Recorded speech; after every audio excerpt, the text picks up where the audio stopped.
इस वक्त हिंदुस्तान में एक बहुत गंभीर बीमारी फैली है गायों में, भैंसों में, जिसका नाम है लंपी स्किन डिजीज। इसमें हजारों गाय भैंस मर चुके हैं।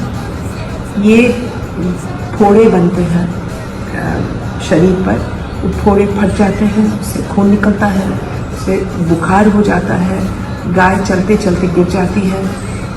बहुत सारे गाय मरे भी हैं, बहुत सारे गाय भैंस को डेयरी वालों ने बाहर निकाल दिया है। लेकिन मैं कुछ और बोलना चाहती हूँ। इस वक्त हमें पता चला है कि बहुत सारे प्रदेशों में लंपी स्किन डिजीज होने के बावजूद भी ये डेयरी वाले अभी भी उसका दूध निकाल करके बेच रहे हैं। ये मिठाइयों की दुकानों में जा रहा है और अन्य जगह जा रहा है जहां आप दूध पीते हैं या उसकी दही खरीदते हैं।